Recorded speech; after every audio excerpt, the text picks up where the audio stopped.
पावनेभ्यो वैष्णवेभ्यो नमो नमः। नमो महावदान्याय कृष्णप्रेमप्रदायते कृष्णाय कृष्णचैतन्य नामिने गौरवसे नमः। पंचतत्वात्मकं कृष्णं भक्तरूपस्वरूपकं भक्तावतारं भक्ताख्यं नमामि भक्तशक्तिकं। हे कृष्णा करुणा सिन्धो दीनबन्धो जगत्पते गोपेश गोपिका कान्त राधा कान्त नमोस्तुते। जयतां सुरतो पङ्गोर्मं मन्दमतेर्गते मत्सर्वस्य पादाम्भोजो राधामदनमोहनौ दिव्याद्वृन्दारण्यकल्पद्रुमादः श्रीमद्रत्नागारसिंहासनस्थौ श्रीमद् राधा श्रीलगोविन्ददेवो पृष्ठालिभिः सेव्यमानो स्मरामि। श्रीमान् रासरसारम्भे वंशी वटतरस्थित कर्षन्वेणु स्वनैर्गोपैर्गोपीनाथः श्रीयत्सुनः तप्तकाञ्चन गौराङ्गी राधे वृन्दावनेश्वरी वृषभानुसुते देवी प्रणमामि हरिप्रिये। श्रीकृष्ण चैतन्य प्रभु नित्यानंद श्री अद्वैत गदाधर श्रीवासादि गौरभक्तवृंद। हरे Krishna Krishna Krishna Hare Hare Hare Ram Ram Ram Hare Hare.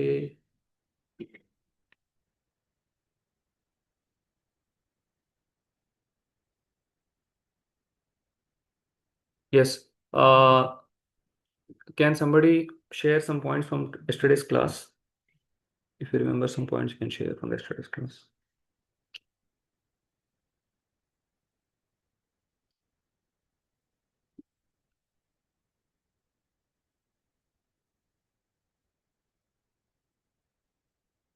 Yesterday, I think we continued with the first chapter. What was the last reason Arjuna gave in the first chapter for not to fight? Somebody can tell me. Prabhuji, fourth reason that's like you started from fourth reason, Prabhuji, like destroying of family tradition, one will become Varna Sankara, after destroying this family tradition, like forefathers cannot be liberated. Why? Because this they not do this like whatever the rituals need to be performed. That is fourth, Prabhuji. And fifth, coming to the fifth. Fifth is not discussed. Fourth only we have discussed. Fifth is going to come today.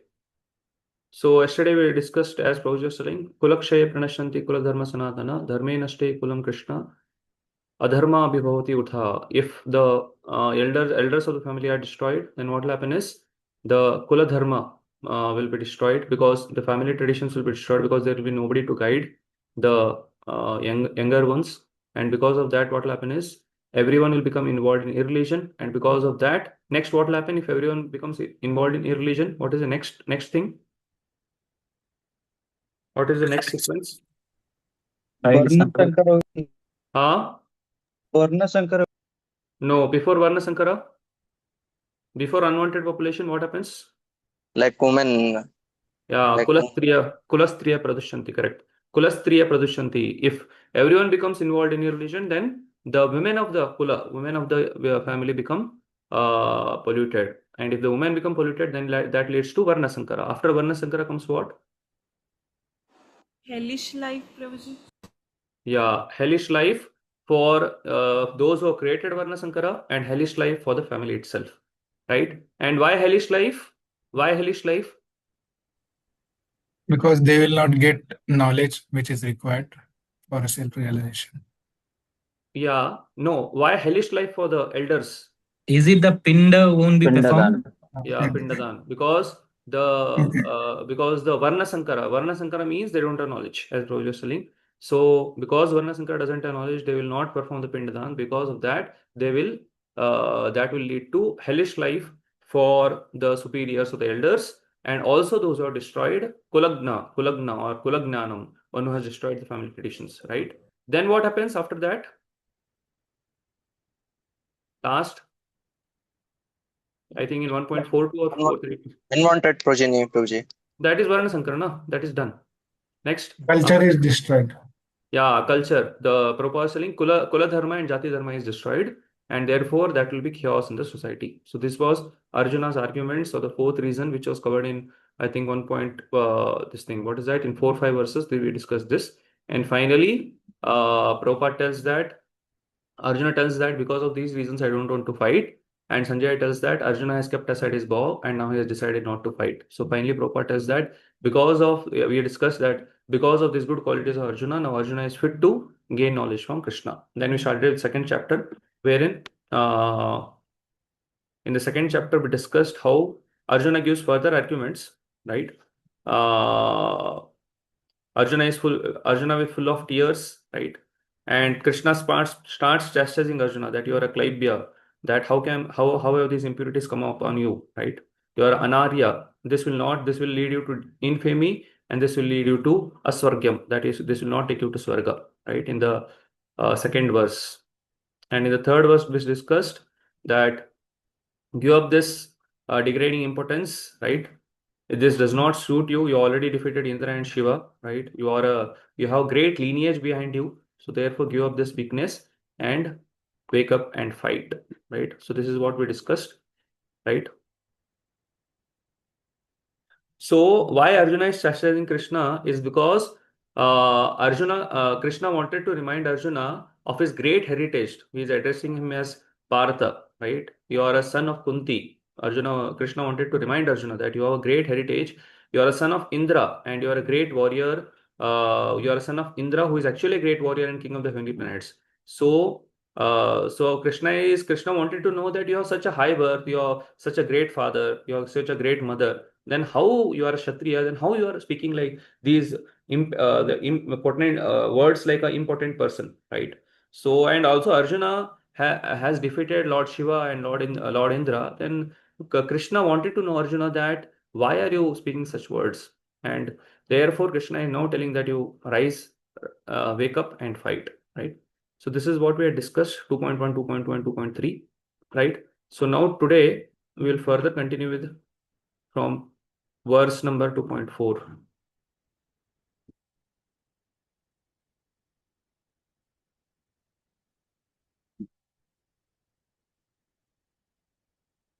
Yeah. Before that, we'll just see this, a summary of this section that we're discussing.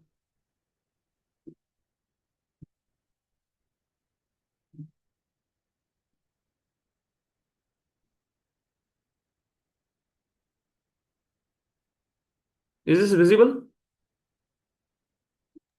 Prabhuji, can a little bit zooming is required? Yes, Prabhuji, it's visible. Is it clear now? Yes.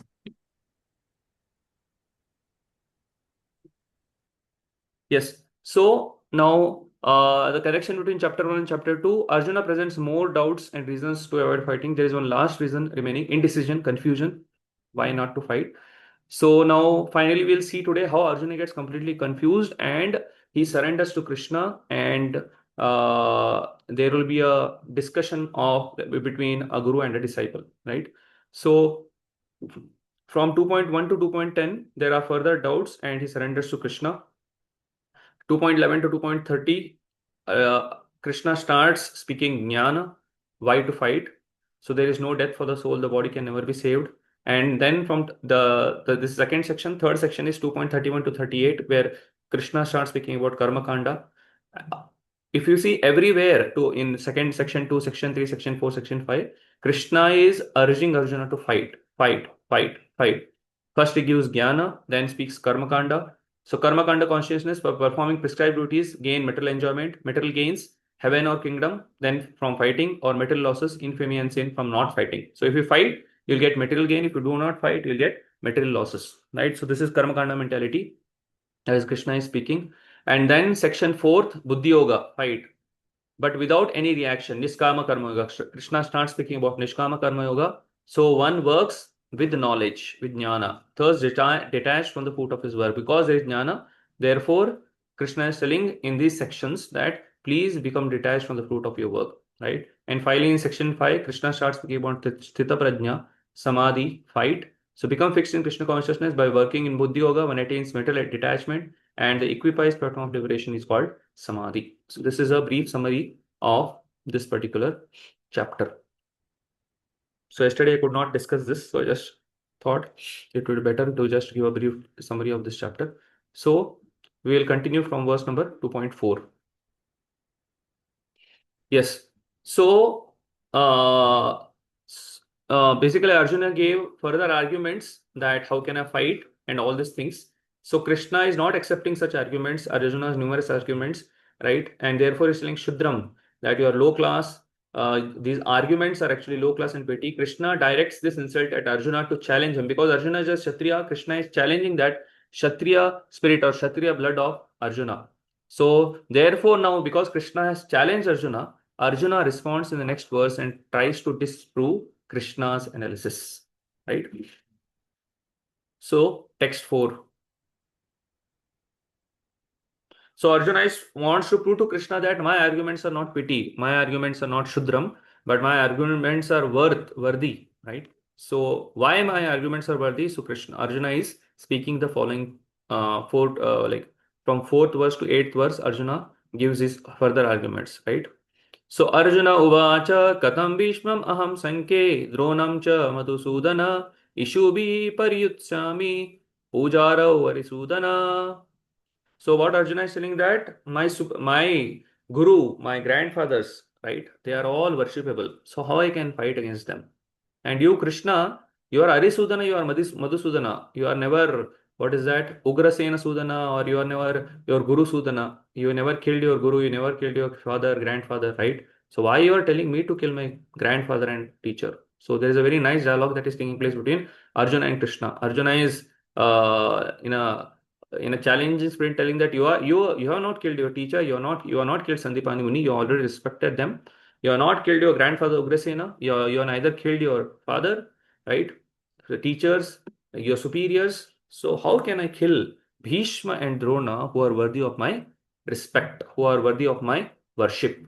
So Katam Bhishmam Aham Sanke. In this war, how can I counterattack Bhishma and Drona, right? Cha Madhusudana, O Madhusudana, Ishubi Paritswami. How can I counterattack them with bows and arrows? Actually, they are meant to be worshipable. Actually, they are meant for my worship. Actually, I should respect them. So instead of respecting them, you should tell me to respect them, right? They are my superiors. Instead of telling me to respect them, what you're telling, you kill them, right? You kill them. This is what you're telling. But actually, your name is Madhusudana. You are Arisudana. You killed Madhu demon. You are the killer of your enemies. But you have never killed your own father, grandfather, or teachers. So why are you telling me to kill my teachers and grandfathers? This is what is Arjuna's argument, right? Arjuna said, O killer of enemies, O killer of Madhu, how can I counterattack with arrows in battle men like Bhishma and Drona who are worthy of my worship? Yes. Somebody can read the purport? Hare Krishna Prabhu, shall I read? Yes. Respectable superiors like Bhishma and the grandfather and Dronacharya the teacher are always worshipable. Even if they attack, they should not be counter-attacked. It is general etiquette that superiors are not to be offered even a verbal fight. Even if they are sometimes harsh in behavior, they should not be harshly treated. Then, how is it possible for Arjuna to counter-attack them? Would Krishna ever attack his own grandfather Ugrasena or his teacher Sandipani Muni? These were some of the arguments offered by Arjuna to Krishna. Yeah. So these are some of the arguments that Arjuna is offering to Krishna. So, but Arjuna is offering this argument, but Arjuna has forgotten that Krishna has killed Shishupala, right? Krishna has killed Shishupal, who is his own cousin brother. Krishna has killed Kamsa, who is his own uncle, right? So, Devaki's brother, Kamsa. So, Krishna never sees bodily relationships, whereas Arjuna here is seeing bodily relationships, right? So what Krishna says is dharma and adharma. If somebody is righteous, Krishna protects them. If somebody is his devotee, Krishna protects them. And if somebody is unrighteous, even though he is his uncle, even though he is his brother, Krishna never hesitates to kill him. Therefore, when Arjuna is presenting these arguments are actually baseless because Arjuna is Kshatriya. One side is that Arjuna is a devotee of Krishna, therefore he has a soft heart. But Arjuna is a Kshatriya also, and Kshatriya means that he should protect dharma. So now when Bhishma, Drona and all his Kripacharya, his brothers, his relatives are on the side of adharma, and when Krishna is telling him to kill them, Krishna is telling him to fight. When Arjuna is presenting these baseless arguments against Krishna, so these are all sentimental, these are all on the bodily platform. And Arjuna should not have, being a Kshatriya, being a devotee of Krishna, should not have presented these arguments, right? But Arjuna has presented these arguments, and Now consider that Arjuna does not kill, Arjuna doesn't want to fight. Then how Arjuna would maintain himself if he had to give up his duty as a warrior and not fight? So Arjuna further tells that even if I don't kill them, even if I don't want to fight this war, even if I want to give up my duty, still I can maintain myself. How? By begging. That is what Arjuna is telling in the next verse. Text 5. Guru nahatva hi mahanubhavan shreyo bhuktum bhaiksha ahapiha loke hatvarta kamamstu gurum hi viheva bhunjiya bhogan hrudiya pradigdan. So what is Arjuna telling is, better to kill all these mahanubhavans. Guru na hatvan hi mahanubhavan. My gurus, my superiors are actually mahanubhava. They are respectable persons. They are great souls. So how can I kill them? Right? Guru na hatma hi mahanubhavan. They are great souls. I cannot kill them. Shreyo bhoktum bheksha api haloke. Right? Shreyo. Better than to kill them is to go for begging and maintain myself. So, if Arjuna does not want to fight, how will he maintain himself? By begging, right? By begging. Arjuna is saying that I will beg. Better is to beg. Better is to beg, go from door to door and beg than to kill my own relatives. That would be better. Arjuna is saying in the second line. Hit hatvartha kamams tu gurum ihava. Okay, yes, these superiors of mine are desiring worldly gain, they want the kingdom, they are desiring worldly gain, they are on the side of adharma, they are desiring worldly gain, but still I cannot kill them, because if they are killed, everything we enjoy will be tainted with blood, right? So they are my superiors, they are actually respectable, they are great souls. So better than to kill them is to go out for begging. This way I will maintain myself, right? Even if they want to enjoy the kingdom, even if they are fighting for gaining worldly enjoyment, still I don't want to fight, because if they are killed, everything we will enjoy will be tainted with blood. So this is what Arjuna is telling, that better than to kill them is to go out for begging. I will go to the forest and I start begging. It would be better to live in this world by begging than to live at the cost of the lives of great souls who are my teachers. Even though desiring worldly gain, they are superiors. If they are killed, everything we enjoy will be tainted with blood. Right? Yes. Somebody can read the purport? Hare Krishna, Prabhuji. Yes. According to scriptural codes, a teacher who engages in an abominable action and has lost his sense of discrimination is fit to be abandoned. Bhishma and Drona were obliged to take the side of Duryodhana because of his financial assistance, although they should not have accepted such a position simply on financial consideration. Under the circumstances, they have lost the respectability of teachers, but Arjuna thinks that nevertheless they remain his superiors, and therefore to enjoy the material profits after killing them would mean to enjoy spoils tainted with the blood. Yes. So now Arjuna is strongly justifying his position. Therefore, he is continuing in the next verse and he gives his fifth and final reason not to fight. That is indecision. He tells that I am confused about my duty, right? So I am not certain whether to fight or not fight, whether there will be victory or not victory. So therefore, I don't want to fight. So Arjuna gives his fifth and final reason not to fight. Text 6. न चैतद्विद्म कतरन्नो गरियो यद्वा जयेम यदि वा न जयेयु यान्येव हत्वा न जिजीविषांस्ते ते वस्तिता प्रमुखे Dhritarashtra.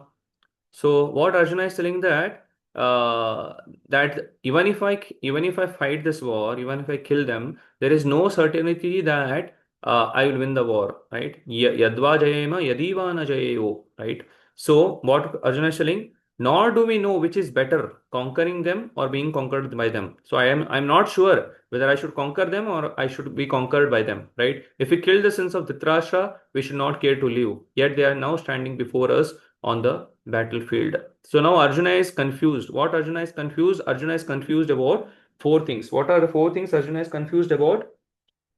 Arjuna is confused about, should I dutifully fight and risk unnecessary violence, right? So you are Krishna, you are telling me to fight. So should I follow instruction and fight?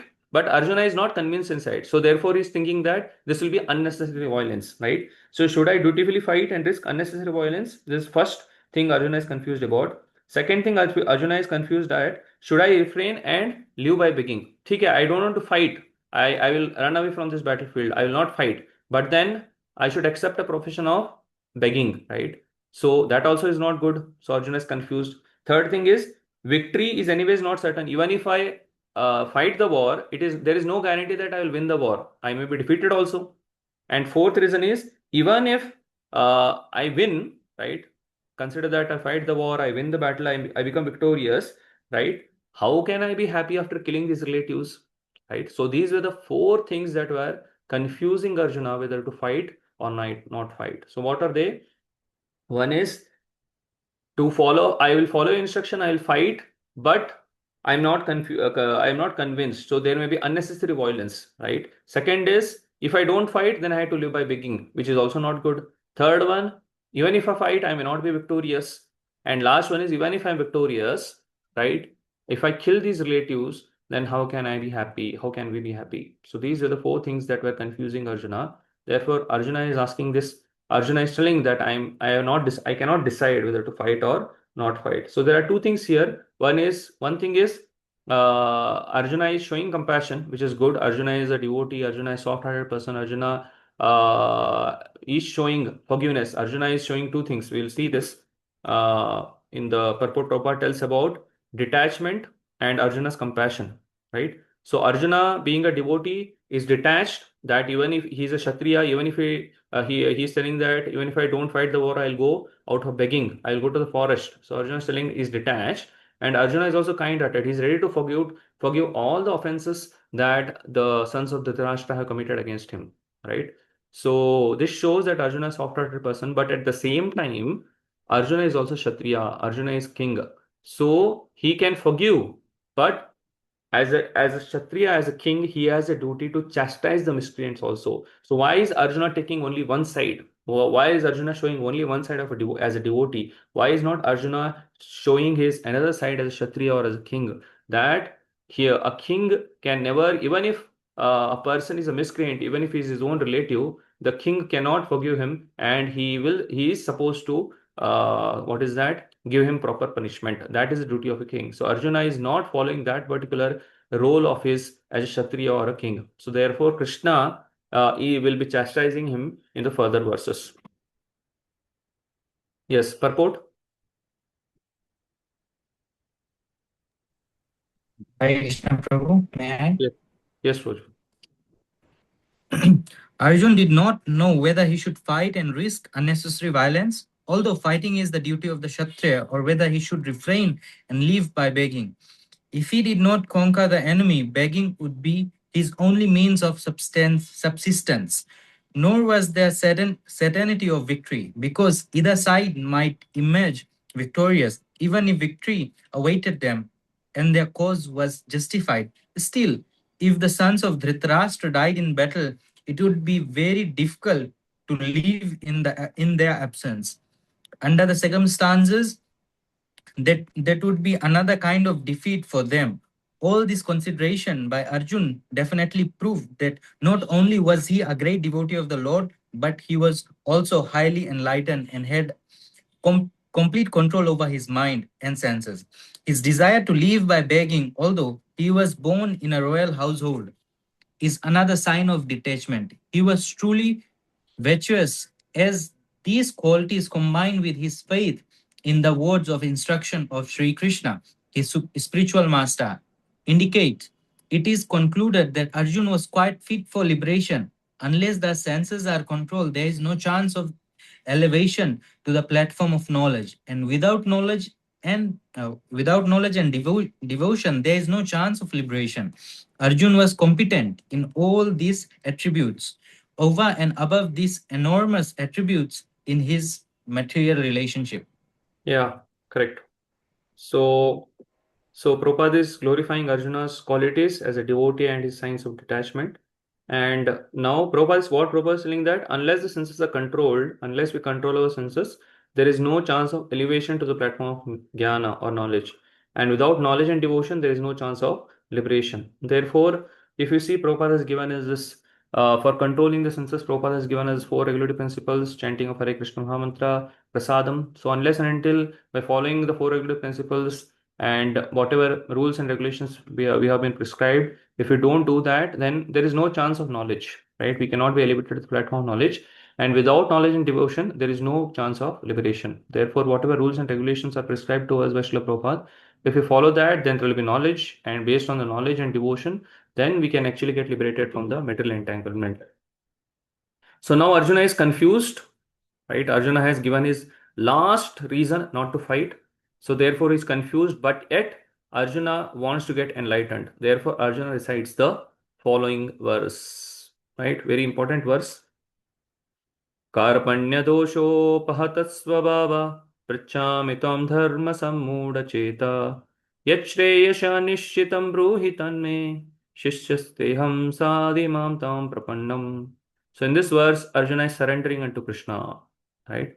Arjuna is actually surrendering. Arjuna is saying that please instruct me what is best for me. I am now your disciple and a soul surrendered unto you, right? So the sloka, first line, Karpanya dosho pahatasvabhava. I am now confused due to miserly weakness. Arjuna is telling, Arjuna knows that there is a weakness in me now, right? So I am confused. So I am confused due to miserly weakness. Karpanya dosho pahatasvabhava. So I am confused due to miserly weakness. Prichami tam dharma sammoda cheta, right? Prichami tam dharma, right? I am asking you, O Krishna, about my duty, right? I am bewildered now. My intelligence is bewildered. So please tell me what is my duty in this confused state, right? I am confused due to miserly weakness. My mind is reeling due to bewilderment. So now I am confused. I am bewildered, right? So please tell me what is my duty, right? And please tell me what is best for me. Yat shreyashan nishitam bruhi tanme. Please, with certainty, tell me what is best for me. Shishyasteham sadhi mam tam prapannan. Therefore, I want to be your disciple and I want to surrender into your lotus feet. That is what Arjuna is telling to Krishna. Now I am confused about my duty and have lost all composure because of miserly weakness. In this condition, I am asking you to tell me for certain what is best for me. Now I am your disciple and a soul surrendered unto me. Please instruct me. Right? So Arjuna is surrendered to Krishna and Arjuna is saying that please instruct me. Yes. Very nice purport. We'll read the entire purport and we'll discuss a little bit on this. Yes, somebody can read the purport. By nature's own way, the complete system of material activities is a source of perplexity for everyone. In every step, there is a perplexity, and therefore it behooves one to approach a bona fide spiritual master who can give one proper guidance for executing the purpose of life. All Vedic literatures advises us to approach a bona fide spiritual master to get free from the perplexities of life, which happen without our desire. They are like a forest fire that somehow blazes without being set by anyone. Similarly, the world situation is such that perplexities of life automatically appear without our wanting. Such a confusion. No one wants fire, and yet it takes place, and we become perplexed. The Vedic wisdom therefore advises that in order to solve the perplexities of life and to understand the science of solution, one must approach a spiritual master who is in the disciplic succession. A person with a bona fide spiritual master is supposed to know everything. One should not therefore remain in material perplexities, but should approach a spiritual master. This is the purport of this verse. Who is the man in material perplexities? It is he who doesn't understand the problems of life. In the Brihad Aranyak Upanishad 3.8.10, the perplexed man is described as follows. Yova etat aksharam gari avidat samal lokat praitisa karpanaha. He is miserly man who does not solve the problem of life as a human and who thus quits this world like a cats and dogs without understanding the science of self-realization. This human form of life is most valuable asset for the living entity who can utilize it for solving the problems of life. Therefore, one who does not utilize this opportunity properly is a miser. On the other hand, there is a Brahmana, or he who is intelligent enough to utilize this body to solve all problems of life. Ya etad aksharam garagi vidit samala lokat praiti sa Brahmana. The Karpanas or miserly person waste their time in being overly affectionate for family, society, country, etc. in the material conception of life. One is often attached to a family life, namely to wife, children, and other members on the basis of skin disease. The Karpana thinks that he is able to protect his family members from death, or the The Krupana thinks that his family or society can save him from the verge of death. Such a family attachment can be found even in the lower animals, who takes care of children also. Being intelligent, Arjuna could understand that this affection for family members and his wish to protect them from the death were the causes of his perplexities. Although he could understand that his duty to flight was awaiting him, still, on account of miserly weakness, he could not discharge the duties. He is therefore asking Lord Krishna, the Supreme Spiritual Master, to make a definite solution. He offers himself to Krishna as a disciple. He wants to stop friendly talks. Talks between the master and the disciple are serious. And now Arjuna wants to talk very seriously before the recognized spiritual master. Krishna is therefore the original spiritual master of science of Bhagavad Gita. And Arjuna is the first disciple for understanding the Gita. How Arjuna understands the Bhagavad Gita is stated in the Gita itself. And yet foolish mundane scholars explain that one need not submit to Krishna as a person, but to the unborn within Krishna. There is no difference between Krishna's within and without. And one who has no sense of this understanding is the greatest fool in trying to understand Bhagavad Gita. Yeah. So Prabhupada is explaining that how this material world is full of perplexities and therefore we should take shelter of spiritual master. Then Prabhupada further gave difference between Kripana and Brahmana, how a Brahmana knows how to utilize this human form of life to solve the problems of life, whereas a Kripana, being attached to his family, being attached to his senses, right, does not utilize the human form of life, but wastes his life in wastes this life in what is that, in material enjoyment and gaining money, victory, and all these things, right? So he wastes this human form of life. So therefore, we should utilize this human form of life to solve the actual problems of life, that is birth, old age, disease, and death. So Brahmana goes back to Godhead by utilizing this body, but whereas Kripana dies like a cat and dog. Therefore, we should not be like a Kripana, but we should be like a Brahmana. So Arjuna could understand this because Arjuna was intelligent. Arjuna could understand that his affection for family members and his wish to protect them from death were the causes of his perplexities. Therefore, Arjuna is surrendered to Krishna. Arjuna is telling that I am your disciple, I want to surrender into you. Right? So here, because Arjuna is surrendering to Krishna, right? Because Arjuna surrenders to Krishna in this text 7, we naturally expect Krishna to begin his instruction in text 8, but he does not. He has not yet accepted Arjuna as student. Arjuna is surrendering, but Arjuna is not yet fully surrendering, right? So Krishna is giving his arguments why he is not, because Arjuna is surrendering, right? He is telling that I want to accept you as my spiritual master. So naturally it is expected that in text number 8, Krishna will start his instructions, but Krishna is waiting. Why? Because Arjuna is saying that I'm perplexed, I'm confused, I want to surrender to you. What Srila Baldevya is telling that Krishna's gives Krishna's reply as follows. You know Shastras, Arjuna was a great Pandita, right? You know Shastras, why not use your logic and reasoning, right? To get out of the confusion, right? Srila Vishwanath Chakravarti Thakur says that Krishna replies, I am your friend, I am not in the mood of being your guru. So how can I accept you as my disciple? Because your respectful attitude toward Vyasdev and others, why not go to them? So Krishna is telling that I am your friend, right? I have become your charioteer, right? I have come here to serve you. I am your friend. So how can I take a position of a spiritual master? There are many great spiritual masters like Vyasdev, Shukdev Goswami. You can go to them. Why are you coming to me? So Krishna's initial response. Thus, so Krishna by this telling this, what Krishna is telling that Krishna is testing Arjuna's determination, Arjuna's commitment. So therefore, Arjuna further expresses his desire to surrender to Krishna in the next verse. Therefore, Krishna, we don't see that Krishna is immediately, answering Arjuna or instructing Arjuna, but Arjuna, understanding Krishna's mood, gives further arguments why he wants to surrender. Right? So text 8. Nahi prapashyami mamapanudyad yacchokamuccoshanamindriyanam avapya bhuma asapatnavaddam rajyam suranam apichadipatyam.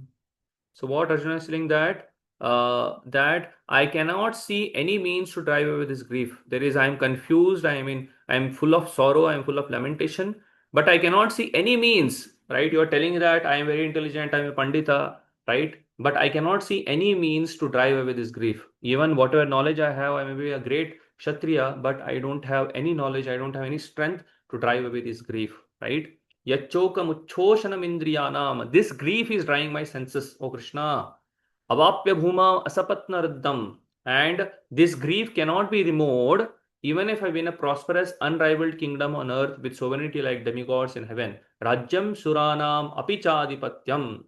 Whether a kingdom on earth or kingdom on heaven will not be able to drive away this grief. Therefore, I want to surrender to you, right? You may tell that I'm a Pandita, I'm a great Kshatriya, I have a lot of knowledge, right? But even if I go to Vyasdev, even if I go to anyone else, that will not drive away this grief, this confusion, this perplexity, whether to kill my relatives or not to kill my relatives, whether to fight this war or not to fight this war. So this confusion I cannot remove, right? So I want to surrender to you. So please remove this confusion, remove this perplexity. This is what is Arjuna's argument for Krishna's reply.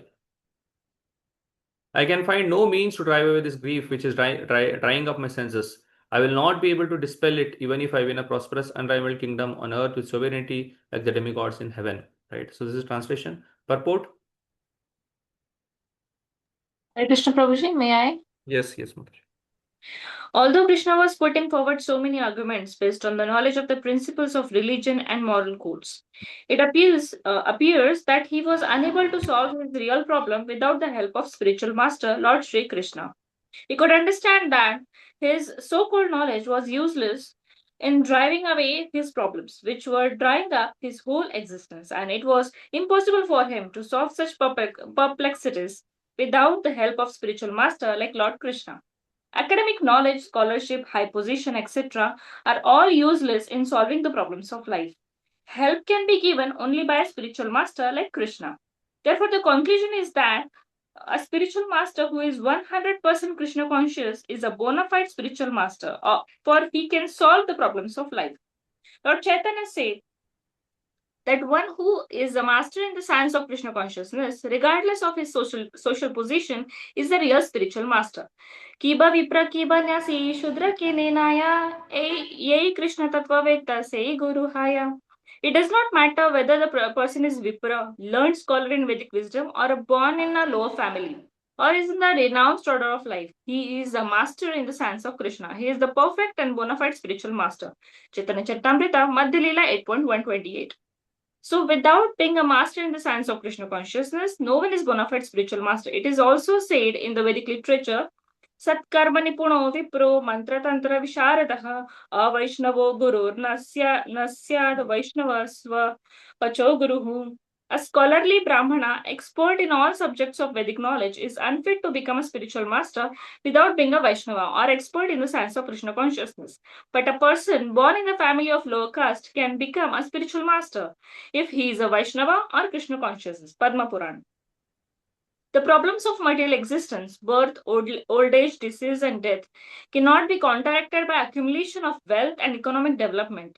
In many parts of the world, there are states which are replete with all facilities of life and which are full of wealth and economically developed, yet the problems of material existence are still present. They are seeking peace in different ways, but they can achieve real happiness only if they consult Krishna or the Bhagavad Gita and Srimad Bhagavatam, which constitute the science of Krishna. Through the bona fide representative of Krishna, the man in the Krishna consciousness. Yes. So Prabhupada is telling that there are many states which are highly developed, which have a lot of wealth, but they are still seeking for peace in different ways, but they cannot get peace unless and until they consult Krishna, or they approach the Bhagavad Gita or Srimad Bhagavatam, which constitute the science of Krishna through the bona fide representative of Krishna, the man in Krishna consciousness.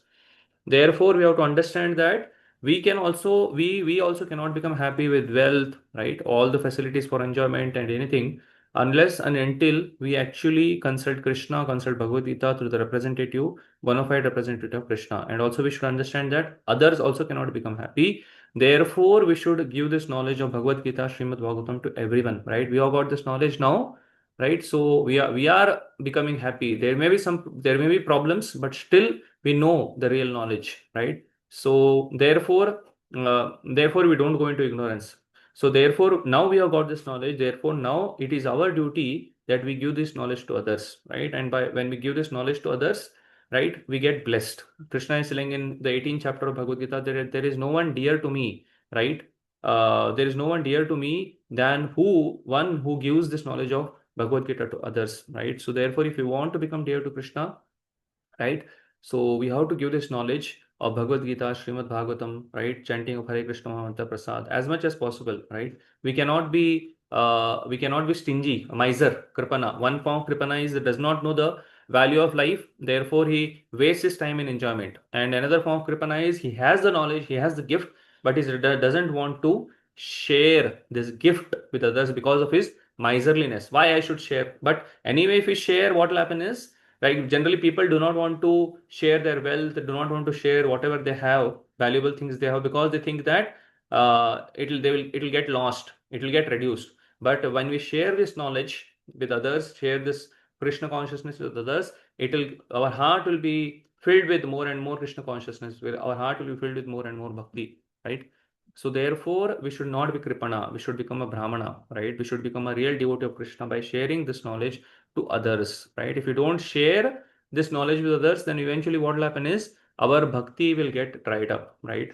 So Krishna will tell that I have given this seed of bhakti to you. Now you distribute it everywhere. Chaitanya Mahaprabhu is telling that I have brought this fruit of Krishna consciousness, fruit of love of Godhead from the Golokera Prema Dena Harinama Sankirtana, right? I have brought this from Golok Vrindavan. Now, with my two hands, Chaitanya Mahaprabhu is saying that with my two hands, how much can I distribute, right? So I need more hands. So Chaitanya Mahaprabhu is telling, Krishna is telling. So therefore, understanding what is the mode of our spiritual masters, what is the mode of Chaitanya Mahaprabhu, what is the mode of Nityananda Prabhu, what is the mode of Krishna, what we should do is, we should try to assist them in distributing this mercy to others, right? So therefore, Panchatattva has come to open the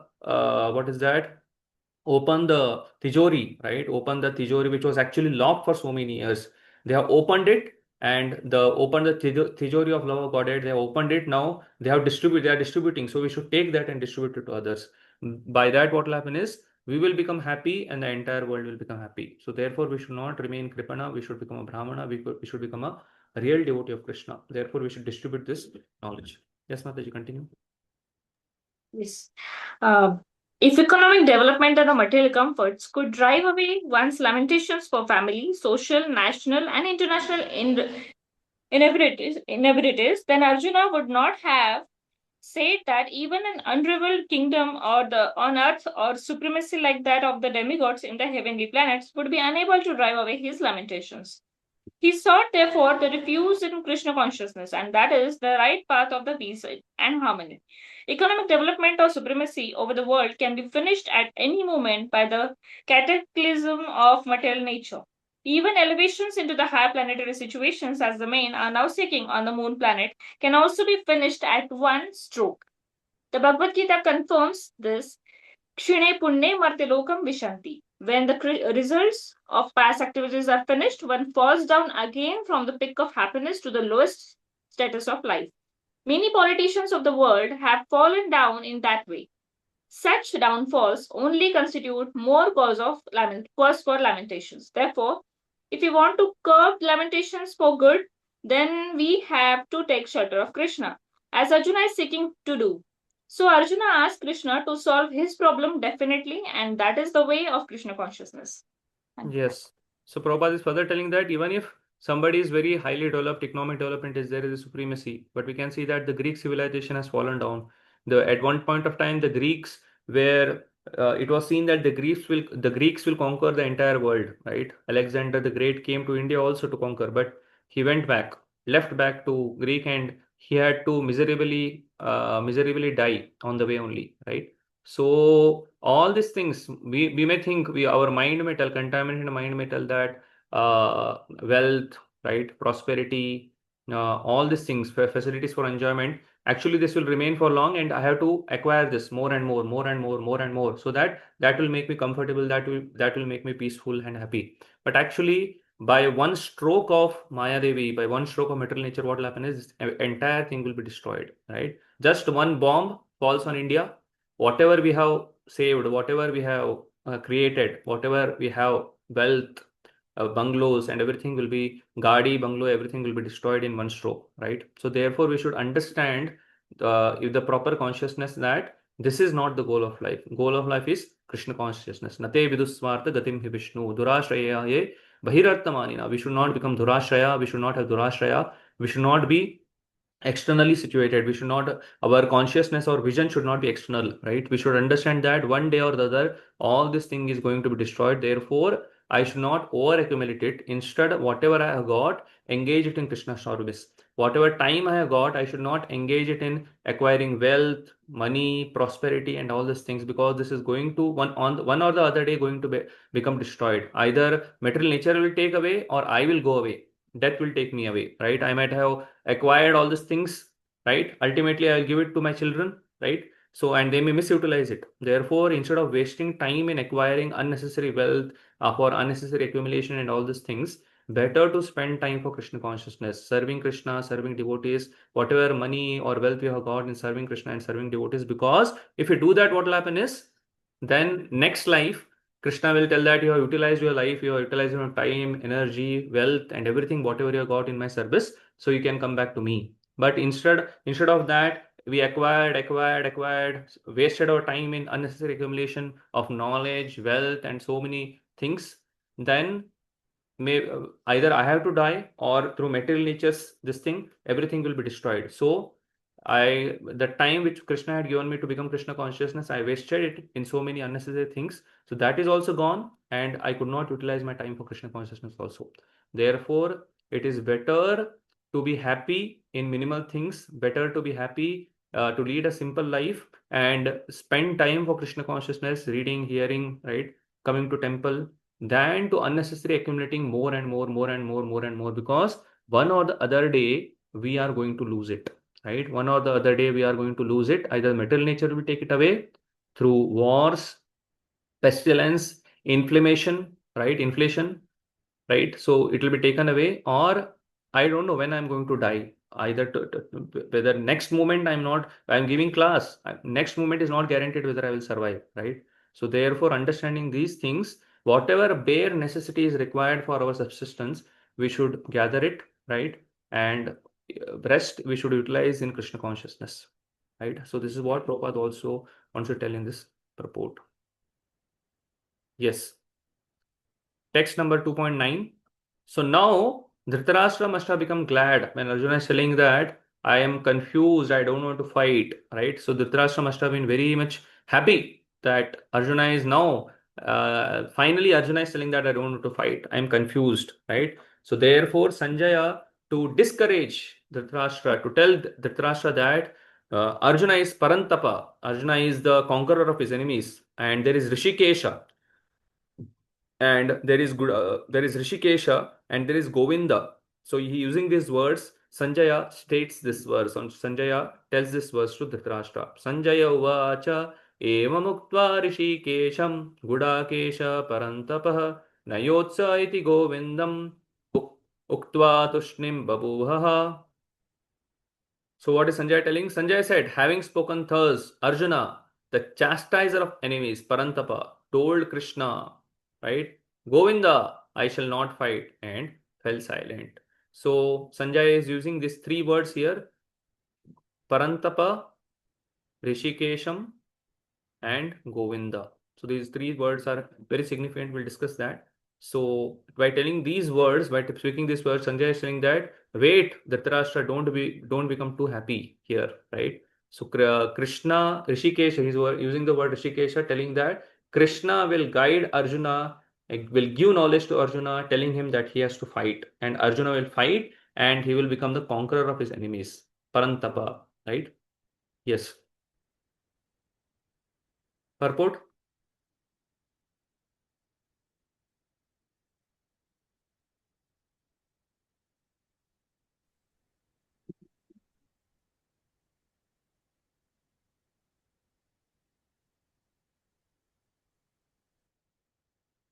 Many devotees are not read. Hare Krishna Guruji. Yeah, Prashit Prabhu, please read. Dhritarashtra must have been very glad to understand that Arjuna was not going to fight and was instead leaving the battlefield for the begging profession. But Sanjay disappointed him again in relating that Arjuna was competent to kill his enemies, Parantapa. Although Arjuna was for the time being overwhelmed with false grief due to family affection, he surrendered unto Krishna, the supreme spiritual master, as a disciple.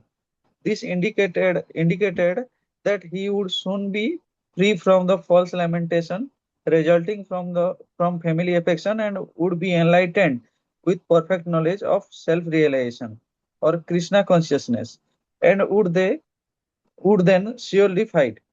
Thus Dhritarashtra's joy would be frustrated, since Arjuna would be enlightened by Krishna and would fight to the end. Yeah. So, just like Arjuna is confused now, Arjuna is bewildered now. In our life also, we will be bewildered. So now what Prabhupada is telling that although Arjuna was for the time being overwhelmed with false grief due to family affection, he surrendered unto Krishna, the spiritual master, as a disciple. This indicated, what this indicated? This does not indicate that he is free from the grief, but what it indicates? This indicated that he would soon be free from false lamentation resulting from family affection and would be enlightened with perfect knowledge of self-realization. So what Prabhupada is saying that this sign that Arjuna is surrendering now, he has not immediately become free from this lamentation, but what this indicates that soon he will become free from false lamentation. So in our bewilderment also, whenever we get bewildered, whenever we get confused about our duty, whenever we are in great distress about our duty, about what I'm supposed to do in my life, what I have to do, I have to surrender to spiritual master, I have to surrender to Krishna, I have to surrender to devotees. And if we do that, it is for sure, it is for certain, it is 100% guaranteed that we will surely become free from false lamentation resulting from family affection and we will be enlightened. Therefore, there will be many ups and downs in our life. What we should do is, instead of wasting our time in thinking many things, overthinking how to solve this and how to solve that, better to take shelter of devotees, better to take shelter of spiritual master, better to take shelter of the process of self-realization, better to take shelter of the process of devotion. And by that, Prabhupada is telling that we will surely become free from false lamentation, right? Yes. So, Srila Baldev Vidyabhushan comments that Arjuna, by addressing Krishna as Rishikesha, the master of the senses, indicates because you are the master of my senses, you are going to draw my intelligence into involvement with the fighting, and because you are the knower of the Vedas, you are going to make me understand that this fight is my personal dharma, right? So, therefore, now Sanjay speaks the next verse telling how Krishna is reacting to Arjuna's words. Sanjay next tells Dhritarashtra Krishna's reaction to Arjuna's words, right? Yes, so these words are important here: Parantapa, Rishikesha, and Govinda. Text number 10, which completes the last sloka of this section, particular section, text number 10. तमुवाच ऋषिकेशः प्रहसन्निव Bharat सेनयोरुभयोर्मध्ये विषिदन्तम् idam vachah. So now Krishna is smiling. Krishna is thinking that why Krishna is smiling? Krishna is smiling because Krishna knows that Arjuna is my friend and now Arjuna has become my disciple. Arjuna wants to become my disciple. So understanding this, now Krishna is telling that, Krishna is smiling, telling Arjuna that you need not fear, I will clear off your miseries or I will clear off your confusion, lamentations. Therefore, Arjuna is smiling, thinking that my own friend who used to joke with me, who used to fight with me, who used to lie with me, sit with me, along with me, now he has become my disciple. So understanding this, Krishna is smiling. So now you see here that Krishna can take different roles based on the surrender of his devotee. Earlier, Krishna, because Arjuna was his friend, Krishna took the position of his friend, right? Later on, Arjuna wanted him to his charioteer, so Krishna took the position of his servant as his charioteer. So first as a friend, second as servant. Now, when Arjuna desired Krishna to be spiritual master, Krishna is ready to take the position of his spiritual master. So Krishna can shift his gear anytime as per the desire of his devotee, right? So Krishna has shifted his gear from a friend to a servant to now a spiritual master. That is what is Krishna's speciality. So Tam Uvacha Rishikesha, right? So Krishna is going to hearing what Arjuna Arjuna spoke. Krishna is going to speak now. Rishikesha is going to speak. Prahasanniva Bharata. So Krishna starts smiling where Senayor Ubayor Madhe, in between the two armies, right? Vishidantam idam vachaha, right? So Krishna starts speaking the following words to the Vishidantam, lamenting Arjuna. O descendant of Bharata, at that time Krishna, smiling in the midst of both the armies, spoke the following words to grief-stricken Arjuna. Yes, purport? The talk was going on between intimate friends, namely the Rishikesha and Gurukesha. As friends, both of them were on the same level, but one of them voluntarily became a student of the other. Krishna was smiling because a friend had chosen to become a disciple, a lord of all. He is always in the superior position as the master of everyone. And yet the Lord agreed to be a friend, a son or a lover for a devotee who wants him in such a role. But when he was accepted as the master, he at once assumed the roles and talked with the disciple like the master, with gravity. As it is required, it appeared that the talk between the master and the disciple was openly exchanged uh, in the presence of both armies so that all were benefited. So the talk of Bhagavad Gita are not for any particular person, society, or community, but they are for all. And friends or enemies are equally entitled to hear them. Yes. So this completes this section where Arjuna is presenting his further doubts from text number 1 to 10, and Krishna is now ready to speak the Bhagavad Gita, right? So before we move on to the next section, anybody has any questions? Prabhuji, I have one question. Yeah, yes, please. Previously, you had told that Lord Chaitanya Mahaprabhu had come to deliver holy name and Sankirtan. But before Lord Chaitanya Mahaprabhu, it was already there, the holy name, the four sampradayas, and the bhakti to Lord Sri Hari. So, what is specific Lord Chaitanya Mahaprabhu brought to us? Like it was already there, the sampradayas and the bhaktis, the holy name. Like the Hare Krishna Maha Mantra was already there in the Padma Purana. So, how to understand this? Yeah, Hare Krishna Mahamantra was already there, but people did not know its importance. People were not chanting, because now consider that Chaitanya Mahaprabhu spread Hare Krishna Mahamantra, but how many of us were chanting Hare Krishna Mahamantra? Chaitanya Mahaprabhu had already spread, no? But were we chanting Hare Krishna Mahamantra? Hare Krishna Mahamantra was there, the four sampradayas were there, everything was there, right? Chaitanya Mahaprabhu had given everything, but were we chanting? No. So similarly, even before Chaitanya Mahaprabhu distributed, everything was there. But if you see, actually the love of Radharani, or the actual mood of the gopis, that is the mood of Parakya Ras, was actually started from Madhavendra Puri, right? If you see this we are in this line of Madhva, Brahma Madhva Gaudiya Sampradaya. So in Madhva Sampradaya, there is no worship of Srimati Radharani. The worship of Srimati Radharani, especially the Parakya Ras, Swakya Ras, is of the queens of Dwarka. But Parakya Ras, the mood of the amorous pastimes, or the mood of this love between a boyfriend and a girlfriend, that is between Krishna and Radharani, that was given in the line of Madhvendra Puri. From Madhvendra Puri it started in the Brahma Madhvagadiya Sampradaya. So this speciality, this mood of a Parakya Bhava of the gopis is actually given by Chaitanya Mahaprabhu. And already the four Sampradayas were there, the Hare Krishna Mahamantra was there, but Chaitanya Mahaprabhu went throughout the South India, and he went to Bangladesh, he went to North India, he went to Vrindavan, he went to Varanasi, he went to Prayagraj, right? He went to Jharikandi forest, and he chanted the holy names, and he empowered people. He empowered, because a person in Kali Yuga does not have the intelligence to understand all these things, understand Parakya Bhav, understand devotion to Krishna, understand the mood of Srimati Radharani. So when Chaitanya Mahaprabhu roamed throughout the South India, went to Jharikand forest, went to Vrindavan and all these places, what happened is he gave that empowerment to the people to chant the holy name, to understand these topics, and by that they became bewildered, right? They become delivered. They became delivered. So this is what is the effect of Chaitanya Mahaprabhu. He, just by embracing, if you read Chaitanya Charitamrita, you can see that just by embracing, Chaitanya Mahaprabhu gave them the love of Godhead. Therefore, if you want to understand what Chaitanya Mahaprabhu gave, read Chaitanya Charitamrita, read Chaitanya Bhagavat. You'll understand that everything was there, but Chaitanya Mahaprabhu actually revealed that this is what is the aim of life. This is what we're supposed to do, right?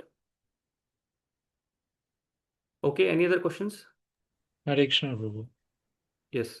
Prabhu, I had a doubt in chapter 1, text 41. So yesterday we were discussing about this Pindadana is exempt for devotees. But I want to know more about it, Prabhu, because I'm not sure how is it talking about Uttamadhikari, or is it till Kanishtadhikari? In what level they are talking about devotees?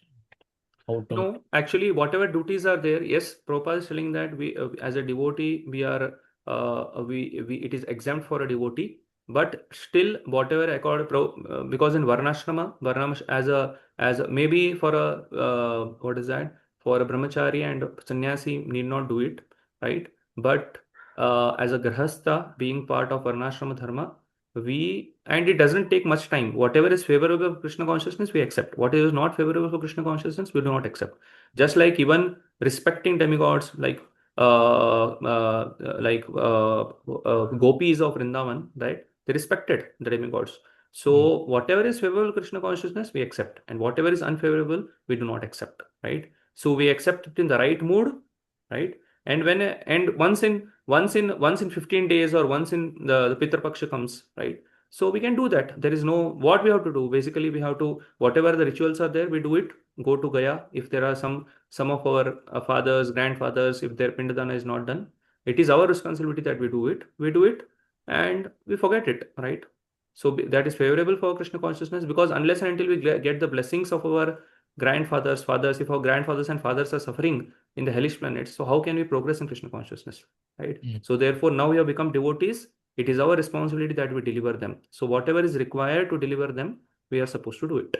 Is this clear, Prabhu? Yes, Prabhu. Hare Krishna. Yeah. Yes, Prabhu. Abhishek, Hare Prabhu? Krishna.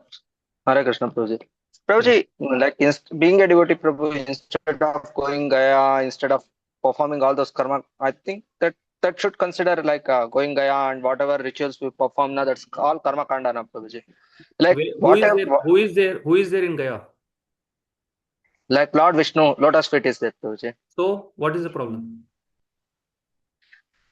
But Whom are you worshipping? Are you worshipping a Dundukari, demigod? Going to Gaya, are you worshipping a demigod? Whom are you worshipping there going to Gaya? like I am worshipping Lord Vishnu only, Prabhuji. But So devotional activities, see, Prabhuji, like in Dundukari and Gokarna pastime, Prabhuji, Gokarna performed like given this Bhagavatam class for Dundukari. When Dundukari not got liberation, like we come to the same point again. Pure devotional service is there, but since we are in the three modes, we have to follow certain Vedic principles. And if you go to any devotee, any senior devotee, nobody will tell you not to go to Gaya and perform the rituals. You tell me any person who will tell you, Prabhu, there is not required, because they know that we are not liberated from the three modes. We are still in the three modes. We may be liberated from the three modes, but our fathers, grandfathers, forefathers are not liberated from the three modes. Therefore, it is Lord Vishnu's worship only. So what is the issue in going there and doing whatever the Vedas are prescribing? Right? So if we are not worshipping some demigod going to Gaya, right? And it doesn't take much time, right? Whatever is prescribed, do it and finish it off. No need to think too much about it. Why we need to do it? Why we do not do it? This is mentioned in the Vedic scriptures. So better do it and complete it off. And anyway, our devotional service is not being hampered, right? Our devotional service is not being hampered. It will continue. So why we do that is because that is a part of the Varnashram system. So we continue, we do it and leave it. Finish. Ho gaya, khatam. So hopefully this is clear, Prabhu. But being a devotee, Prabhu, what should be our first priority, Prabhuji? Like going Gaya, that should be first priority, or doing devotional practice, whatever we are reading book, like praying for Lord Radha Gopinath or Lord. Yeah. So your question only is the answer for your question, Prabhu. What is our first priority being a devotee? I don't go to Gaya every day, right? Devotional activities. Yeah. Okay, So the Prabhuji. mood is clear. Mood is pure devotional service, right? But because that is a part of the Vedic culture, that is a part what I am supposed to do being a Grahastha. So I do that, right? So it's just like as Chaitanya Mahaprabhu tells to Raghunath Das Goswami. What Chaitanya Mahaprabhu tells to Raghunath Das Goswami? That you have to be like a woman who is externally attached to her husband, right? But internally she is thinking of her paramour, right? So externally we do activities, but we understand internally that all these activities, whatever I'm doing it for only for pleasure of Krishna. So if any of my superiors tell me, Prabhu, this is not required, give it off. So I give it off. If my superior tells that, Prabhu, please do this, I do it. It is as simple as that. I don't do anything on my own accord. I do it under guidance. If my superior tells that, go to Gaya, do this, I do it. If my superior tells, not required, I don't do it, right? So take guidance. There should be a person who is ready to guide us in our life. Take guidance from him and do whatever is required, right? So independently, if we conclude some certain things, then that may become great obstacles in the path of progress of devotional service. Okay. So hopefully this clears the doubts. Any other question? Yes, who is there? Yes, Prabhuji. Hare Krishna. Yeah. Prabhuji, if go Gaya also, we see there some Brahmanas are who is doing the rituals. They are just not doing properly and try to plunder money from someone. Then in that case, what we will do? It is not saying, not chanting the mantra properly, not doing the rituals properly, but they are hankering for money also, Prabhuji. Then what we will do? That is there. So you have to find out some good person, good Brahmana who is there. Find out some good person through devotees, whoever has done before, right? You have to find out some devotee who has already gone there, done the rituals properly. Find out a good Brahmana. And whatever is, see, this is Kali Yuga.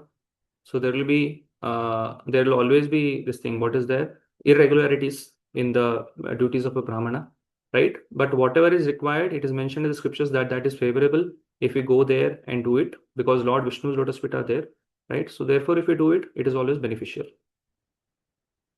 You have to find out a proper person, right? Just like you find out a guru, find out a proper person to do the rituals and do it, right? And also there are other things also. We go to Mayapur or Vrindavan and do Asti Visarjan and all these things. So that can be done. So that ultimately, see, one thing is I perform my duty and I become Nischinta, that I have done my duty, right? Nobody should question me, that my forefathers or anybody should not question me that have you done your duty or not. So I have done my duty, rest I leave it to Krishna. That I have done my duty, I have done my part, now it is left to you, O Krishna. If we can pray always that if there are any irregularities, if there was something which I could not do, so please complete it and please finish off this particular responsibility. Simple. Probably, is it possible instead of going Ganga and Gaya, we can go Mayapur or Vrindavan and do the Pindadan and all these rituals? You please go.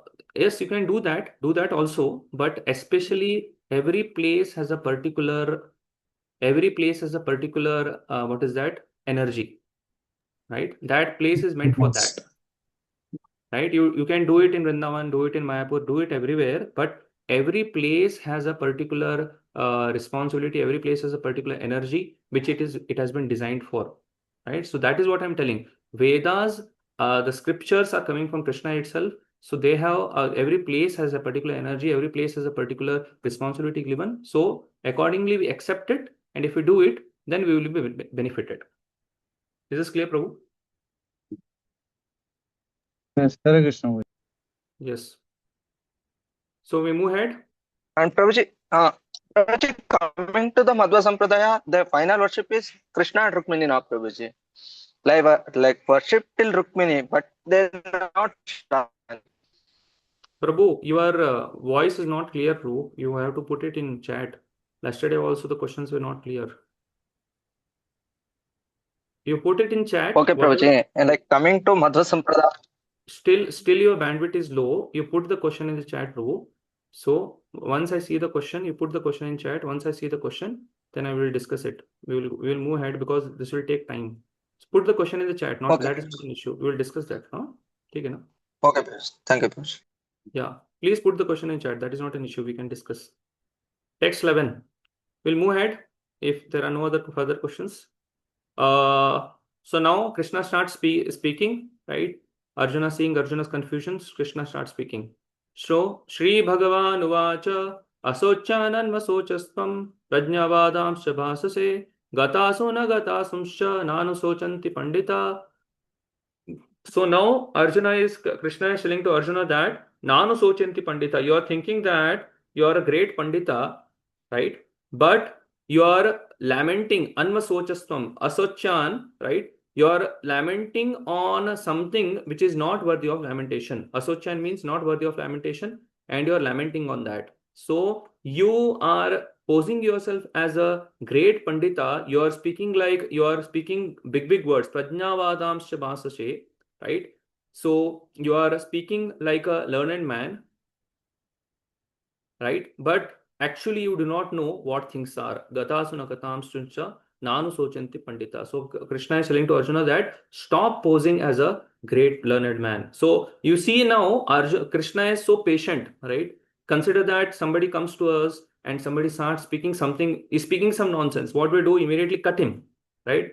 But Arjuna, being a devotee of Krishna, Krishna did not cut him. He heard Arjuna properly, with patiently. He heard Arjuna's all the 5 arguments. Then when Arjuna surrendered to Krishna, Krishna starts speaking. So similarly, whenever somebody is speaking something to us, somebody is come with grief, somebody is coming with great grief or lamentation in his heart, first, if he is a devotee, if he is a person who is practicing Krishna consciousness, listen to what he's telling. Listen, understand the entire picture. Then you will be able to properly help him.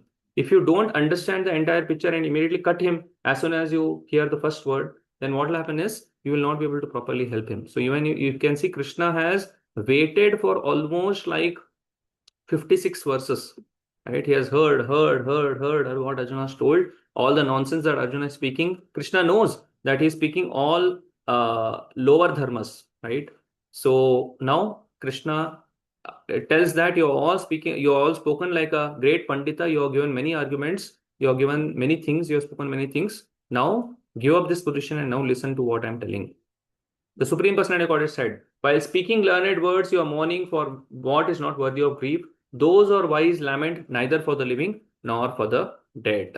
Right? So you are actually not wise because you are lamenting, right? For telling that I have to kill my relatives. How can I be happy? But those who are wise lament neither for the living nor for the dead. Yes, purport.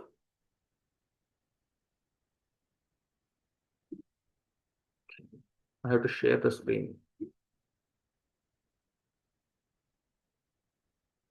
Yes, please.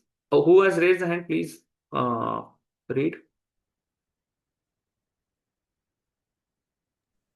The Lord at once took the position of the teacher and chastised the student, calling him indirectly a fool. The Lord said, You're talking like a learned man, but you do not know that one who is learned, one who knows what is body and what is soul, does not lament for any stage of the body, neither in the living nor in the dead condition. As explained in later chapters, it will be clear that knowledge means to know matter and know what knowledge of matter. A soul knowledge means to know matter and spirit and the control of both. Arjuna argued that religious principles should be given more importance than politics or sociology, but he did not know that knowledge of matter, soul, and the supreme is even more important than religious formularies. And because he was lacking in that knowledge, he should not have posed himself as a very learned man. As he did not happen to be a very learned man, he was consequently lamenting for something which was unworthy of lamentation. The body is born and is destined to be vanquished today or tomorrow. Therefore, the body is not as important as the soul. One who knows this is actually learned, and for him there is no cause of lamentation, regardless of the condition of the material body. Yes. So, Prabhupada is saying that the body is born and is destined to be vanquished today or tomorrow. Therefore, the body is not as important as the soul. The soul is more important than the body. One who knows this actually is learned, and for him there is no cause for lamentation regardless of the condition of the material body. Right? So Arjuna knew it, but Arjuna was bewildered. So Krishna is speaking these things to Arjuna. Text 12. Natvayevaham jatu nasham natvam neme janadipa na chaiva na bhavishyama sarvaye vayam atah param. So now Krishna is speaking about the knowledge of the soul from text 11 to text 30. The difference between matter and spirit, difference between body and the soul. That is what Krishna is speaking, which are the basics of spirituality, which is very, very important. So, natvayevaham jatum nasham natvam neme janadipa na chaiva na bhavishyamah sarve vayam atah param. So what Krishna is telling, never was there a time when I did not exist, nor you, nor all these kings, nor in the future shall any one of us, nor in the future shall any one of us cease to be. Right? So Arjuna had told that, how can I kill my own relatives? How can I kill Drona, Bhishma? They will be dead. But what Krishna is telling that, never was there a time when I did not exist, nor you, nor all these kings, nor in the future shall any one of us cease to be. So even if you kill them on this battlefield of Kurukshetra, they will be again born again, they will continue to exist. That is what Krishna is telling to Arjuna. Yeah, purport?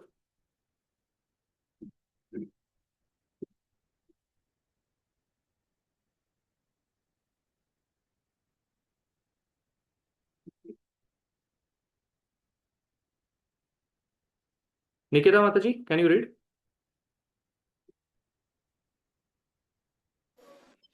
Yes, Prabhuji.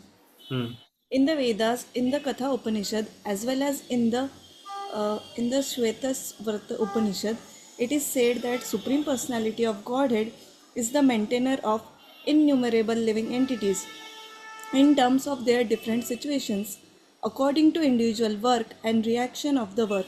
That Supreme Personality of Godhead is also, by his plenary portion, alive in the heart of every living entity. Only saintly persons who can see within and without the same Supreme Lord can actually attain to perfect and eternal peace. The same Vedic truth given to Arjuna is given to all persons in the world who pose themselves as very learned but factually have but a poor fund of knowledge. The Lord says clearly that he himself, Arjuna, and all the kings who are assembled on the battlefield are eternally individual beings, and that the Lord is eternally the maintainer of the individual living entities, both in their condition and in their liberated situations. The Supreme Personality of Godhead is the Supreme Individual Person, and Arjuna, the Lord's eternal associate, and all the kings assembled there are individual eternal persons. It is not that they did not exist as individuals in the past, and it is not that they will not remain eternal persons. Their individuality existed in the past, and their individuality will continue in the future without interruption. Therefore, there is no cause for lamentation for anyone. The Mayavadi theory that after liberation, the individual soul, separated by the covering of Maya or illusion, will merge into the impersonal Brahman and lose its individual existence, is not supported herein by Lord Krishna, the Supreme Authority. Nor is the theory that we only think of individuality in the continued state supported herein. Krishna clearly says herein that in the future also the individuality of the Lord and others, as it is confirmed in the Upanishad, will continue eternally. This statement of Krishna's is authoritative because Krishna cannot be subject to illusion. If individuality were not a fact, then Krishna would not have stressed it so much, even for the future. The Mayavadi may argue that the individuality spoken of by Krishna is not spiritual but material. Even accepting the argument that the individuality is material, then how can one distinguish Krishna's individuality? Krishna affirms his individuality in the past and confirms his individuality in the future also. He has confirmed his individuality in many ways. An impersonal Brahman has been declared to be subordinate to him. Krishna has maintained spiritual individuality all along. If he is accepted as an ordinary conditioned soul in individual consciousness, then his Bhagavad Gita has no value as authoritative scripture. A common man with all the four defects of human frailty is unable to teach that which is worth hearing. The Gita is above such literature. No mundane book compares with the Bhagavad Gita. When one accepts Krishna as an ordinary man, the Gita loses all importance. The Mayavadi argues that the plurality mentioned in this verse is conventional, and that is refers to the body. But previous to this verse, such a bodily conception is already condemned. After condemning the bodily conception of the living entities, how was it possible for Krishna to place a conventional proposition on the body again? Therefore, individuality is maintained on spiritual grounds, and this thus confirmed by great acharyas like Sri Ramanuja and others. It is clearly mentioned in many places in the Gita that this spiritual individuality is understood by those who are devotees of the Lord. Those who are envious of Krishna as the Supreme Personality of Godhead have no bona fide access to the great literature. The non-devotee's approach to the teaching of the Gita is something like that of a bee licking on a bottle of honey. One cannot have a taste of honey unless one opens the bottle. Similarly, the mysticism of the Bhagavad Gita can be understood only by devotees, and no one else can test it, as it is stated in the 4th chapter of the book. Nor can the Gita be touched by person who envy the very existence of Lord. Therefore, the Mayavadi explanation of the Gita is a most misleading presentation of the whole truth. Lord Chaitanya has forbidden us to read commentations made by the Mayavadis and warns that one who takes to such an understanding of the Mayavadi philosophy loses all power to understand the real mystery of the Gita. If individuality refers to the empirical universe, then there is no need of teaching by the Lord. The plurality of the individual soul and the Lord is an eternal fact, and it is confirmed by the Vedas as above mentioned. Yeah. So here Prabhupada uses this nice verse to do Mayavad Khandan, wherein Mayavadi tells that after liberation, the individual soul separated by covering of Maya or religion will merge into the impersonal Brahman and lose its individual existence, right? So they tell that the individual soul loses its individual existence, right? But Krishna is telling here, that never was there a time when I did not exist, nor you, nor all these kings, nor in the future shall any one of us cease to be. If the soul is in the material world, he will take upon material bodies. If he goes back home, back to Godhead, he will be in the he will have spiritual body. So the individuality continues always, right? But what the Mayavadis tell that once the soul becomes liberated, he loses his individual existence and merges in the Brahman. But that Krishna is not supporting in the in this shloka of the Bhagavad Gita. So Mayavadis tell that we don't care for Krishna. He is anyway a living entity. He is anyway a human being. But if that was so, what Prabhupada tells that if that was so, but Bhagavad Gita is accepted by everyone. Bhagavad Gita, even you quote from Bhagavad Gita. So how can you not accept this particular sloka? That is what Prabhupada is telling, right? And some Mayavadis may further tell that this individuality is referred to the body, that the soul will anyway merge into the existence of the Brahman, But this individuality, Krishna is speaking about the body here. But if Krishna was supposed to speak about the body, in the previous verse only, what Krishna is telling that Krishna is giving importance to the soul, right? Krishna is telling that those are wise lament neither for the living nor for the dead, right? So therefore, Prabhupada is telling that. So here the individuality that Krishna is speaking is about the spirit soul, and the soul never merges into the existence of Brahman. That is what Prabhupada explained here, doing Mayavad Khandan in the purport of text 12, right? So we'll move ahead. Before that, before we move ahead, I just want to, because we are seeing the this thing, what is that? Krishna is speaking these words, Krishna is speaking these verses to basically refute the arguments of Arjuna, right? So I just want to go back to that particular section and show you that, so that we are aware that what are these, which arguments of Krishna, which arguments of Arjuna are being refuted here.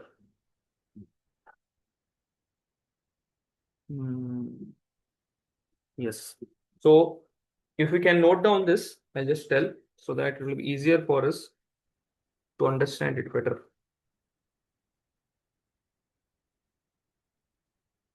Yes. Please note that compassion for friends and relatives is being refuted in text number 2.11 to 2.30. That compassion for friends and relatives, how can I fight against them? How can I kill them? Krishna is addressing it in 2.11 to 2.30. Please have a note of it, that now Krishna is refuting. What Krishna is refuting now is the compassion. And no enjoyment, even if victorious, that is loss of enjoyment, will be discussed in 2.31 to 37. And fear of sinful reactions, Krishna will discuss in 2.33, 38 to 53. Right, 2.33, 38 to 53. Destruction of family traditions, Krishna will be discussing in 2.45, 46, and 3.24. And indecision, Krishna will be discussing in the 41st sloka, 2.41. So please have a note of this so that we are clear what Krishna is telling in these purports.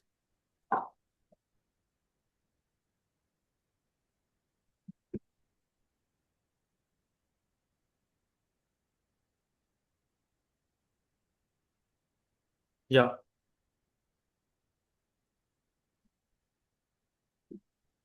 Text 13, we'll move on to the next sloka, text 13. So very famous sloka. Dehinosmin yata dehe kaumaram yavanam jara tata dehantara praptir dhirasatra namuyati. Translation: as the embodied soul continuously passes in this body from boyhood to youth to old age, the soul similarly passes into another body at death. A sober person is not bewildered by such a change, right? So here, Krishna is stressing the importance of the spirit soul. He's telling that there is continuous transformation in the body. The spirit soul is moving from a body of a small child to youthhood to old age. So even at the point of death, what happens is the soul similarly passes on to the next body. Therefore, one who is intelligent is not bewildered by such change. Yes, somebody can read the purport. Hare Krishna Prabhuji, may I start reading? Yeah.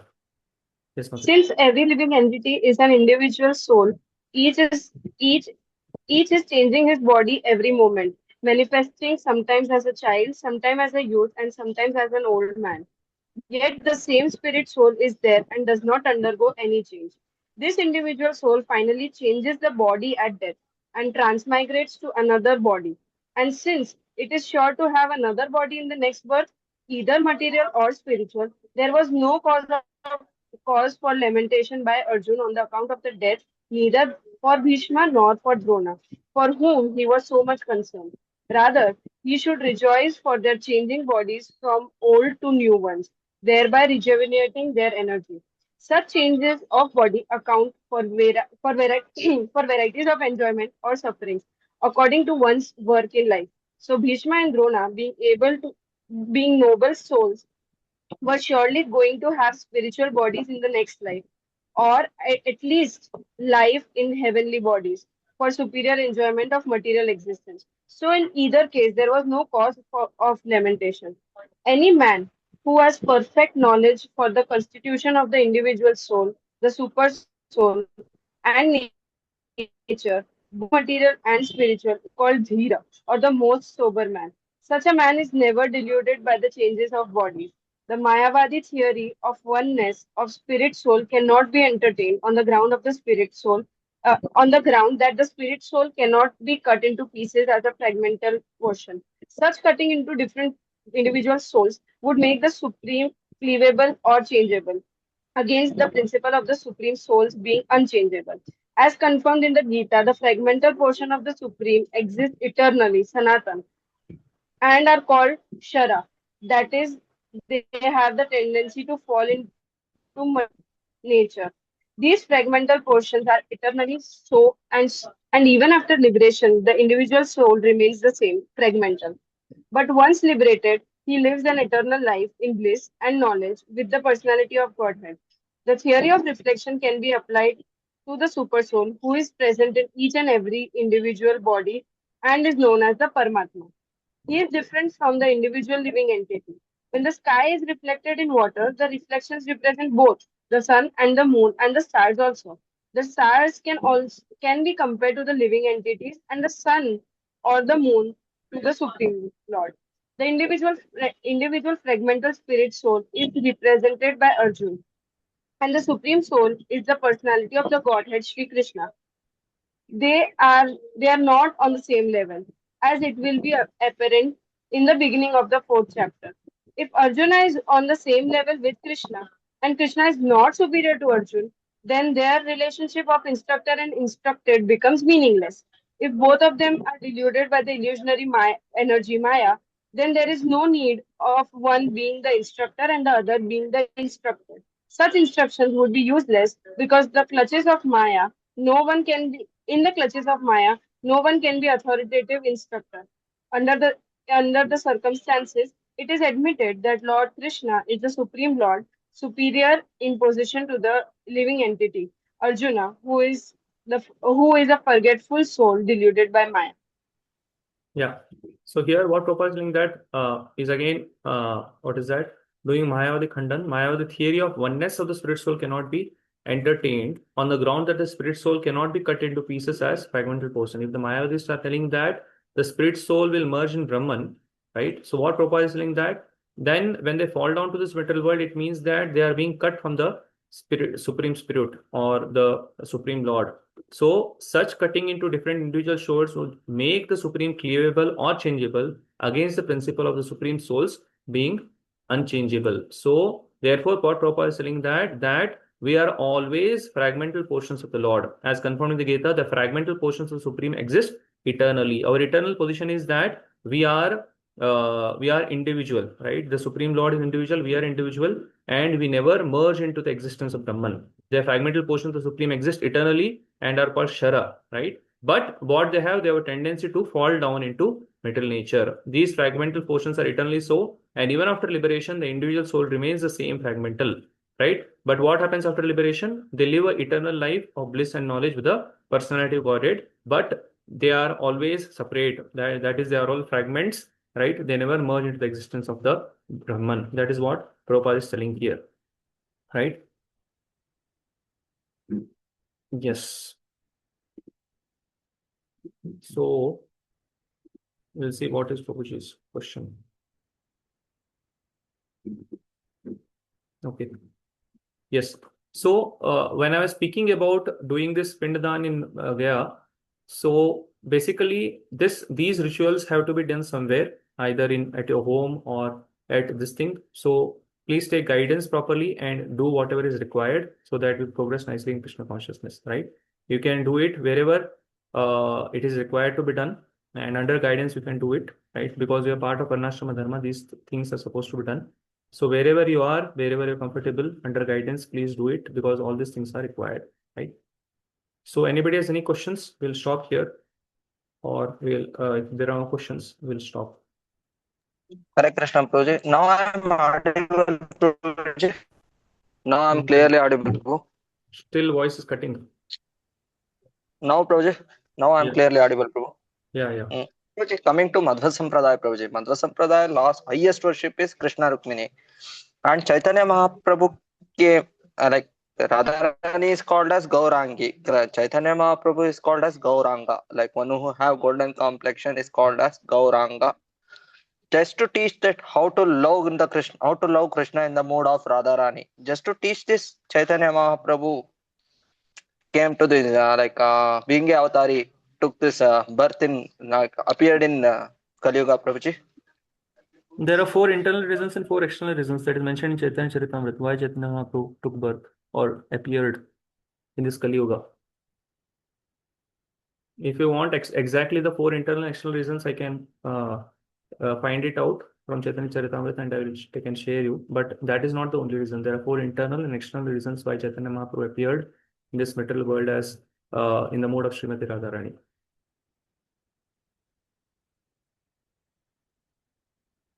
This is okay? There are reasons. There are 4 internal and external reasons why Chaitanya Mahaprabhu came to propagate the Sankirtan movement. One of the external reasons, right? So Chaitanya Mahaprabhu came as a Yuga avatar to propagate the Sankirtan movement. Whenever there is a decline of religious principles in Chaitanya Charitamrita, first in Chaitanya Bhagavat, elaborately it is mentioned that what was the predicament of the jivas of Navadvip Vasis, right? How they were actually suffering, right? And all these the Vaishnavas there, either Advaita Acharya Prabhu and Srivas Thakur, and all these were suffering like anything, seeing the conditions of the Navadvip Vasis, right? And therefore, Advaita Acharya prayed that you have to appear in this world to deliver these people. Therefore, one of the reasons, external reasons that Chaitanya Mahaprabhu came is to please Advaita Acharya or Advaita Acharya cried that you please appear, therefore he appeared to propagate the Sankirtan movement. So these are some of the external reasons. The internal reasons is to basically understand the mood of the gopis. That is one of the internal reasons. So 4 external and 4 internal reasons I can exactly find it out from CC Chaitanya Charitamrita and I can share it with you the next class. Prabhuji, heard it from Bhaktivedanta Maharaj also, Prabhuji. What I heard from Bhaktivedanta Maharaj, Prabhuji, once in a day of Brahma, in 7th Manvantara, 28th Chaturtha Yuga, Krishna will come as a in that Dwapara Yuga, in that Chaturtha Yuga, in Dwapara Yuga, that Krishna will come, take the birth, and after next Kali Yuga, on Avthari, Chaitanya Mahaprabhu will take the birth. This I heard from Bhaktivedanta Maharaj also, Prabhuji. So? No, Prabhuji. I'm asking Prabhuji, this will be the one reason, Prabhuji, after Avathari Krishna, when appear in Dwapara Yuga next. This is not one of the reasons. 4 external and internal reasons. Yes, Chaitanya Mahaprabhu comes. Krishna himself comes as Chaitanya Mahaprabhu that is there. That is a fact. But that is not one of the reasons. 4 external and 4 internal reasons, I'm telling you that I will tell you in the next class. I'll specify that. Some I already told that to address the cries of Advaita Acharya Prabhu, Chaitanya Mahaprabhu appeared to propagate Sankirtan movement, and internal reason is to understand the mood of the gopis, that what they are tasting in Krishna's love. So these are some of the external and internal reasons.